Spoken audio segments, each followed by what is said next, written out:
So it's not your typical motel, but now it is one man's treasured possession. We are talking about the Clown Motel up in Tonopah.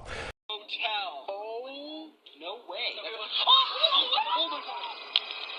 What the hell? Right there. Where? Oh, في وسط صحراء نيفادا القاحلة، وبالضبط في مدينة صغيرة مهجورة سميتها تونوبها، كاين فندق ما غاديش تسيق انه موجود بصح. فندق ما فيه لا رفاهية لا والو، ولكن فيه مئات الوجوه كتشوف كنت ناعس، مهرجين مرعبين واقفين جالسين ومعلقين في كل الزوايا. هاد الفندق ماشي غير مكان للمبيت، هو مسرح ديال جرائم غامضة، ظواهر خارقة للطبيعة، احداث خلات حتى اشهر اليوتيوبرز يهربوا منه في نص الليل. في هذا الفيديو غادي نحكيو القصه كامله بالتفصيل ديال كلاون موتيل، منين جا، شكون بناه، علاش دار قدام مقبره، وشكون الناس اللي دخلوا وما خرجوش. واخا تصبر النهايه غادي تشوف فيديوهات حقيقيه وتجارب موثقه، وحتى تفسير نفسي للرعب اللي كيخلي المهرجين اسوا كوابيسنا. القصة بدات في 1970 من توفى شاب سميتو ليروي دافيد، وكان خدام في المناجم. خوه ليروي اند ليونا قرروا يديروا فندق صغير في تونوبا باش يكرموه. وخا خوهم كان عاشق كبير للمهرجين، كان جامع مئات الدومة والتماثيل ديالهم. من هنا تزاد كلاون موتيل، وبداو الناس كيجيو ليه، ولكن مع الوقت بدا الرعب كيكبر. وكانوا الناس كيسولوا علاش فندق المهرجين قدام مقبرة مهجورة. الجواب لحقاش خوهم مدفون تماك، يعني الفندق في الأصل مبني مباشرة قدام قبر خوهم. المقبرة اللي قدام الفندق سميتها تونوبها سيميتري، تأسست في 1901، وكانت كتستقبل جثث عمال المناجم والضحايا ديال أمراض غريبة وحرائق وانفجارات. فيها قبور ديال 300 شخص، بزاف منهم ماتوا موتات بشعة. في هذه المنطقة الناس كيأمنوا أن الأرواح ديالهم باقي دايرة مكان كامل، وهذا الشيء بدا يبان في الليل في الغرف وحتى عند الزبائن اللي كيدخلوا للفندق.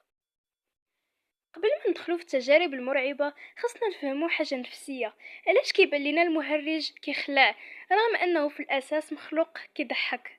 العلماء في النفس كيشرحوا ان المهرجين كيمثلوا عدم التناسق، وجه فيه الضحك ولكن كيشبه البكاي، وما كيعرفش واش فرحان ولا مريض، وهذه كتخلق ارتباك في العقل. وبزاف من الناس خصوصا الاطفال كيبداو يعانيو من مرض اسمه كولوروفوبيا او الخوف المرضي من المهرجين.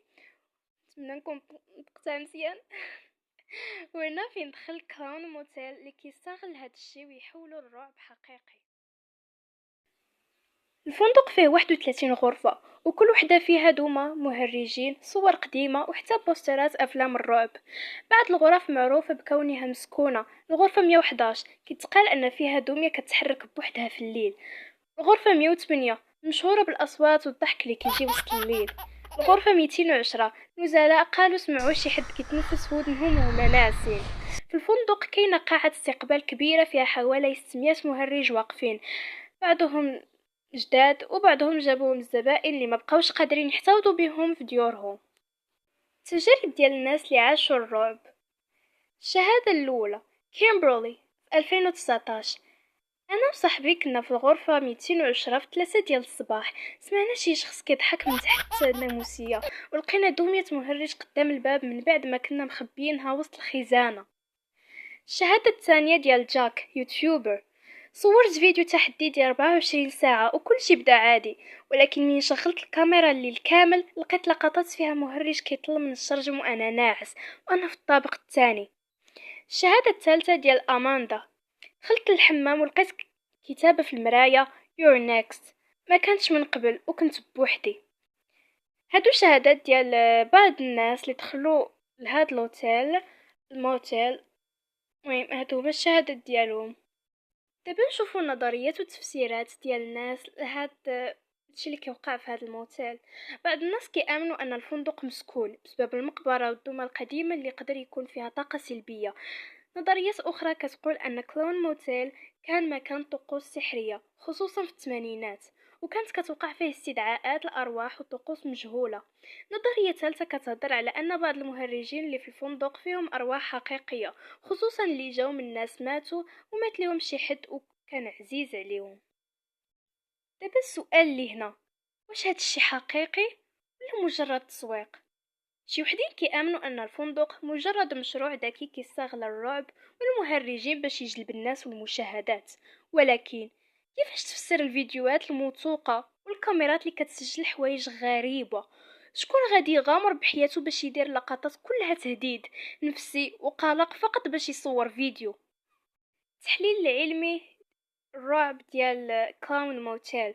علماء النفس كيقولوا ان كلاون موتيل كيجمع كل عناصر الرعب: عزلة تامة، حيت جا في وسط الصحراء، مكان فيه تاريخ الموت والمقابر، عناصر بصرية مزعجة اللي هما المهرجين، ضوء خافت وغرف صامتة، تجارب سابقة وسمعة قوية. يعني حتى اللي ما كيامنش بالخوارق كيتاثر تلقائيا بالرعب النفسي. كلاون موتيل فندق ماشي بحال أي فندق، هو نقطة لقاء بين الرعب النفسي والظواهر الخارقة والتاريخ الغامض. مكان غريب، مرعب ومثير في نفس الوقت. ولكن السؤال الكبير هو: واش تقدر تدخلو بوحدك وتبات فيه ليلة وحدة؟ واش كنتي من الناس اللي كيقولوا كل شي كذوب، او من اللي كيدخلوا ما كيبقاوش نفس الناس من بعد؟ كتبوا لي في التعاليق شنو اغرب حاجه شفتوها في الفيديو، واش بغيتوا جزء تاني على اماكن مرعبه اخرى ونديروا سلسله على هاد القضايا ديال اماكن مرعبه فنادق مرعبه. وخليو لايك وبارطاجيو مع عشاق الرعب لحقاش القصه مازال ما سالاتش. باي باي.